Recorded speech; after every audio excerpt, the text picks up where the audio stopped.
Hello, সবাই কেমন আছো? আশা করছি সবাই অনেক ভালো আছো। আজকে হচ্ছে বৃহস্পতিবার আর ভিডিওটা করছি প্রায় সন্ধ্যার পর থেকেই। আজকে সারাটা দিন ডাক্তারের কাছেই কেটেছে রিপোর্ট দেখাতে গিয়ে। সেই সকাল 12:30টায় গেছি আর হচ্ছে বাড়িতে ফিরেছি 5:30টার দিকে। তো তারপরে এসে খাওয়া-দাওয়া করলাম, একটু রেস্ট করলাম। তারপরে শেখর বাড়িতে আসলো, এসেও আবার গেছিলো বাজারে। আর ও বলল যে একটু বিরিয়ানি খেতে ইচ্ছা করছে, একটু বিরিয়ানি নিয়ে আসি। তো ওই জন্য গেল। আর একটা দরকারও ছিল, সেটাও গেল। আর আসার সময় কিছু সবজিও বাজার করে নিয়ে আসলো। তো সারা হচ্ছে গরম লাগছে, আমাদের সবার ঠান্ডা লাগছে। এমনি ঠান্ডাটা কি বলতো, ঘরের মধ্যে অতটা নেই, বাইরে একটু ভালো আছে। এবার ও হচ্ছে ওর এমনিতেই গরমটা বেশি, তারপরে যতবার আমি সোয়েটার পরে দিচ্ছি ততবারই সোয়েটার খুলে ফেলছে। তো এই করছে ইনি। তারপরে সবজির ব্যাগটা আবার নিজে হাতে নিল যে আমি নিচ্ছি। এবার এত ভারী সবজির ব্যাগটা নিজের কাছে এত ওয়েট লাগছে, উনি আবার টেনে নিয়ে এসেছিলো।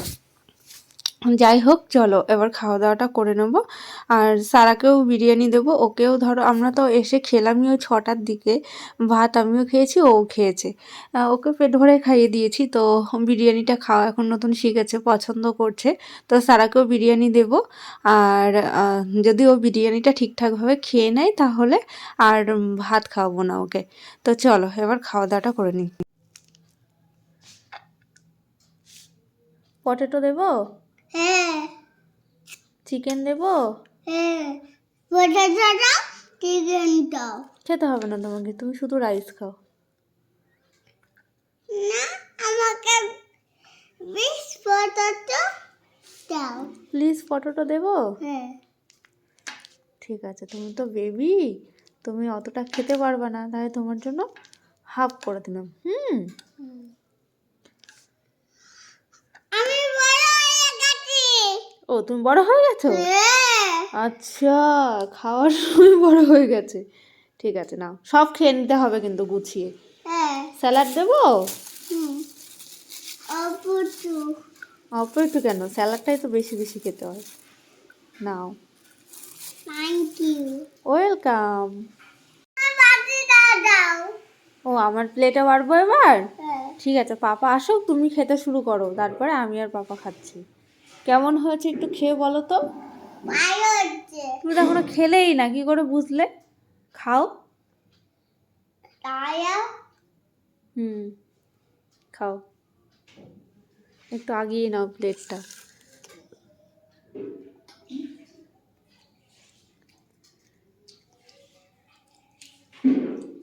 কেমন হয়েছে? ঝাল হয়েছে? ও, তো একটা মাটন একটা চিকেন নিয়ে এসছে আর এগও দিয়েছে। আর সারা দেখি কি খুশি, বেবি একদম। আমি বড় হয়ে গেছি। খাও। তুমি বেবি হয়ে গেছো। আচ্ছা আচ্ছা আমি নামাকে গলে নেব। আচ্ছা, বলে নেবা কেন? যদি সব না খেতে পেরেছো তাহলে কিন্তু তুমি বেবি, ঠিক আছে? তাই? স্যালাডটা হলো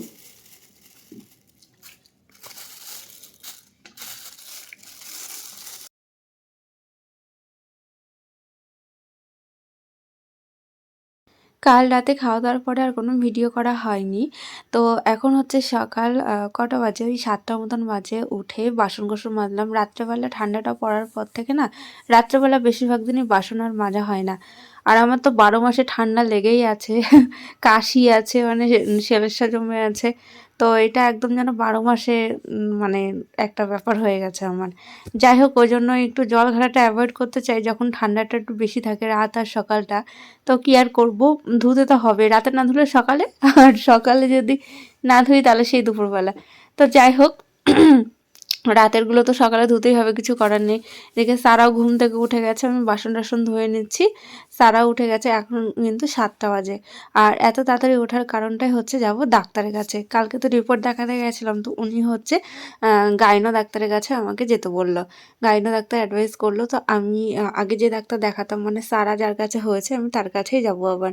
তো উনি হচ্ছে রানাঘাট বসে, আগে তো মনোরমাতে বসতো, মনোরমাতে এখনও বসে, মনোরমাতে বসে, ওনার বাড়িতে বসে। আর এদিকে জামা কাপড় দেখো কাদা খানি, বাসি বিছানা টিছানা ঝেড়ে নিলাম। জামা কাপড়গুলো তো সারাদিনে ভাঁজ করার টাইম পাবো না, সেই সন্ধ্যাবেলা ছাড়া। এখন ডাক্তারের কাছে কতক্ষণ টাইম লাগবে তারও ঠিক নেই। সবাই কেমন আছো? আশা করছি সবাই অনেক ভালো আছো। তো এখন যাচ্ছি আমরা ডাক্তারের কাছে রানাঘাট, এখন 8টা বাজে। তো ডাক্তার হচ্ছে 8:30 থেকে পেশেন্ট দেখা শুরু করে দেয়। তো এখনই বার হবো আমরা। আর সকালে খাওয়া বলতে বাদাম টাদাম হ্যান ত্যান এসব খেয়েছি, চা বিস্কিট। সারাকে শুধু ভাতটা খাইয়েছি, গলা ভাত করেছিলাম প্রেশার কুকারে যাতে তাড়াতাড়ি খাওয়াতে পারি। তো আর ও বললো বাইরে কিছু লুচি টুচি কিছু খেয়ে নেবে, আর রান্না বান্না বাড়িতে এসেই করবো। তো চলো যাই ডাক্তারের কাছে। আর একটু তো টেনশন হয় যে আবার কি বলবে, কি হবে। তো শেয়ার করবো তোমাদের সঙ্গে। আর এদিকে সারাকে রেডি করানো হচ্ছে, ওকে চুলটা এবার বেঁধে দেবো। আয়, আর বাইকে যেহেতু যাবো, বাবা আমাকে দুই পেটে পাওয়া পারে না ভালো। আর বাইকে যেহেতু যাবো প্রচণ্ড ঠান্ডা লাগবে, প্রচণ্ড। ওই জন্য মোটা মোটা জিনিস পরে নিয়েছি। আর আমার হচ্ছে ঠান্ডা কান মাথা এই পর্যন্ত না ঢাকলে আমি একদম সহ্য করতে পারি না। তো এই গায়ে কিছু না থাকলে আমার এই মানে কান মাথা এগুলো ঢাকতেই হবে। চলো, আর বাইকে এমনিতে খুব ঠান্ডা লাগে। টুপি টুপি সব পরে নিয়েছি, চলো এবার যা।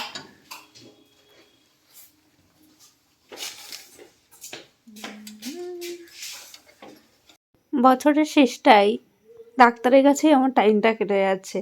কটা দিন ধরে এত ডাক্তারের কাছে দৌড়াদৌড়ি চলছে, কি বলবো। মানে একটা মানসিক চিন্তা তো আছেই, তারপরে শারীরিক প্রবলেমেও ভুগছি। তো কি আর করা যাবে। সারা কিন্তু ঘুমায়নি, চোখটা বন্ধ করে আছে। তার কারণ বাইকে যেহেতু হাওয়াটা লাগছে, আর হাওয়াটাতে যেহেতু ঠান্ডা, তো ওই জন্য চোখ বন্ধ করে আছে। আর মাঝে মাঝে বলছে, পাপা একটু আস্তে চালাও, পাপা বলছি তো আস্তে চালাও। তার মধ্যেই সেদিন কি হচ্ছে, শেখর বাড়ি আস্তে আস্তে ট্রেনে পড়ে গেছে, পড়ে গিয়ে মুখ টুকে কেটে গেছিলো, পুরো ফুলে গেছিলো। তো ও ওটাকে মানে দেখেছে, দেখে আরও বলছে। এখন যখনই ওর বাবা ডিউটিতে থাকুক বা যাক, বারবার বলছে তুমি কিন্তু আস্তে আস্তে ট্রেনে উঠবে, তুমি সাবধানে যাবে। মানে এই সবগুলো ওর মধ্যে চলে এসছে, ও বুঝতে পারছে। তো যাই হোক, আমরা যাচ্ছি আজকে হাই রোড দিয়েই যাচ্ছি, ভিতর দিয়ে যাচ্ছি না। আসার সময় ভিতর দিয়ে আসবো। হাই রোড দিয়ে না কাজ চলছে, তো এই রোডের কাজ যে কত বছর ধরে হবে জানি না। আর প্রচুর ধুলোবালি আর এত বড় বড় গাড়ির চাপ, ওই জন্য হাই রোড দিয়ে যেতে ইচ্ছা করে না। তো যাই হোক, রানাঘাটে তো চলে এসেছি। আর কিছুটা গেলেই ডাক্তারের চেম্বার। তো ওনার বাড়িতে বসছে না এখন, তার আগে আর একটা জায়গা আছে, সেখানেই বসছে। ইনি বেশ ভালো ডাক্তার। সারা এনার কাছে হয়েছে, পুরো প্রেগনেন্সিটাই আমি এনাকে দেখিয়েছি। খুব ভালো লেডি ডাক্তার, মালা দাস। অনেকেই চিনবে, যারা রানাঘাট চাকদার মধ্যে থাকো তারা অনেকেই চিনবে। তো ডাক্তারের কাছে চলে এসেছি, আর এখন বসে আছি। আমার নাম আছে 13 নম্বরে। তো এখানে তো একদমই চুপ করে থাকতে হয়, একটা কথা সেইভাবে বলা যায় না। তো সারা তো চুপ করে থাকবেই না, বক বক দুষ্টুমি এগুলো তো চলবেই। তো ওই জন্য কী করেছি, শেখরকে বললাম সারাকে বাইরে নিয়ে গিয়ে দাঁড়াও, কারণ এখানে পেশেন্ট দেখতেই দেবে না। ও যা করবে তার ঠিক নেই, কারণ এর আগের দিনকেও গেছিলাম, তাই চলছিল। কিন্তু সেখানে তাও ডাক্তারটা একটু কথা বলার জন্য অ্যালাউ করে, কারণ উনি উপরে দেখে আর নিচে পেশেন্ট বসে থাকে। আর এখানে তো তা নয়, ওই জন্য এখানে একদম সাইলেন্ট থাকতে হয়। ওখান থেকে আমরা এখন যাচ্ছি মনোরমাতে। মনোরমা থেকে কিছু মেডিসিন নেওয়ার আছে। সারাকে ছোটোবেলায় যখন সারা হয়েছিল, যে মানে ছেড়েছিল, সেই মানে চাইল্ড স্পেশালিস্টটা সারাকে একটা তেল দিয়েছিল, যেটা হচ্ছে কোকোনাট ভার্জিন অয়েলটা। তো ওই তেলটা না ভীষণই ভালো ছিল। কোকোনাট ভার্জিন অয়েলটা খুবই ভালো, কিন্তু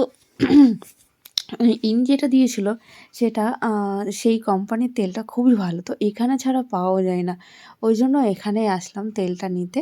আর সঙ্গে আমার যে মেডিসিনগুলো দিল সেগুলোও নিয়ে নিতে হবে। ডাক্তারে বলল আবার 3 দিন, মানে 3 তারিখে যেতে, জানুয়ারির 3 তারিখে। তো এরকম কিছু মেডিসিন দিয়ে দিয়েছে, আবার জানুয়ারি 3 তারিখে যেতে হবে। তাছাড়া বলল খুব একটা ভয়ের নেই, মেডিসিনে ঠিক হয়ে যাবে, অসুবিধা নেই। মনোরমাতে চলে এসেছি, আর এই যে মনোরমা ফার্মেসিতে আছি।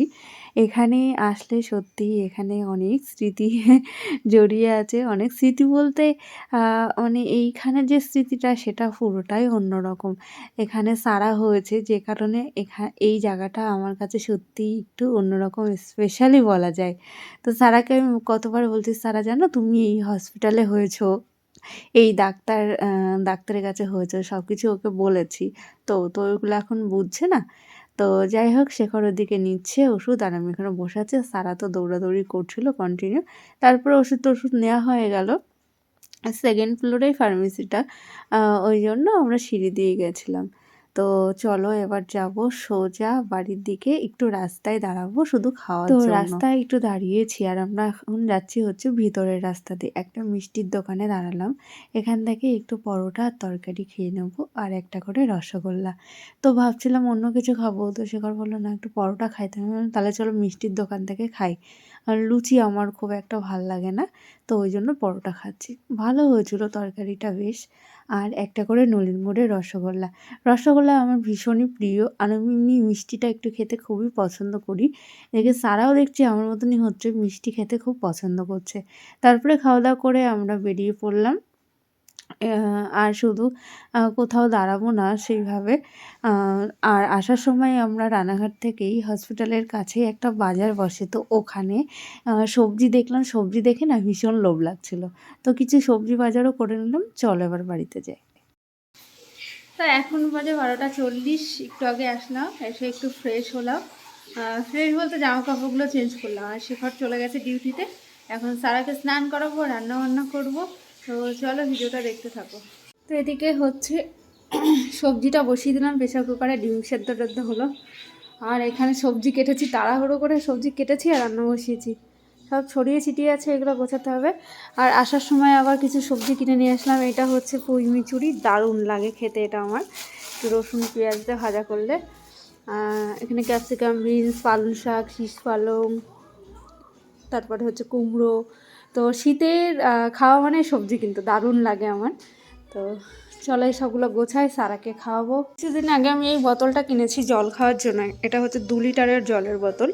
তো বোতলটা কেনার কারণটাই হচ্ছে জলটা মেপে খাওয়া হচ্ছে ঠিক মতন, মানে টার্গেট রাখছি, এটা তো ফিনিশ করতেই হবে। এটা খাওয়া মানে এমনি যে ভাত খাচ্ছে 3 বেলা, তারপরে যে জল খাওয়াটা ভাত খাওয়ার সময়, সেটা কিন্তু এর থেকে আলাদা। এটা সারাদিনে যে এমনি টুকটুক করে জল খাওয়া, সেটাই কিন্তু এই বোতলটা। তো যাই হোক, 4-5 দিন হলো বোতলটা কিনেছি। তো 4-5 দিনই মোটামুটি জলটা খাওয়া হচ্ছে, প্রত্যেক দিন 3 লিটার আপ হচ্ছে জল খাওয়া। তো এখন স্নান হলো, 3টে বাজে। আর জামা কাপড়গুলো সব হাতে কেচেছি, কেচে মেশিনের মধ্যে দিলাম ধোয়ার জন্য, কারণ অনেকটা বেলা হয়ে যাচ্ছে। আর ঠান্ডার মধ্যে না, ঠান্ডার জল মানে কাঁচাটা তাও ঠিক আছে, আর ঠান্ডা জল ঘাটতে গেলে মানে আমার তো কথা বেরোই না। মাঝখানে ঠান্ডাতে, মাঝে মাঝে ঠান্ডাতে কথা বেরোয় না। আর এখন করবো হচ্ছে পুজো, ছাদে যাবো থালা বাসন ধুতে।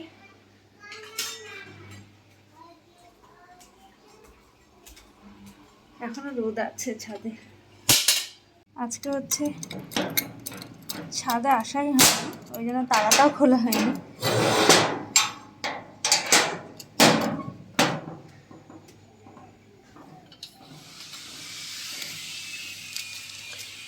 এগুলো সব কেচে দিয়েছিলাম।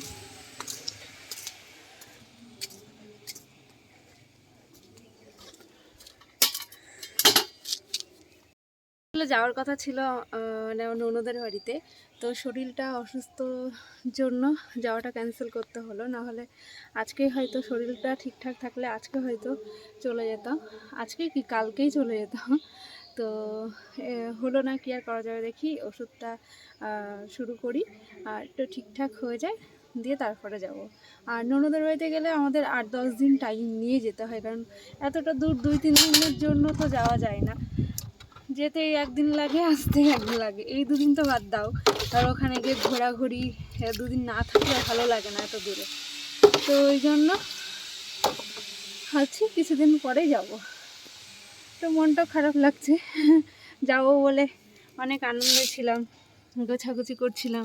আর যে একজন চলে এসছে, ওটা ফেলো, ওটা ফেলো, ওটা ফেলো সারা।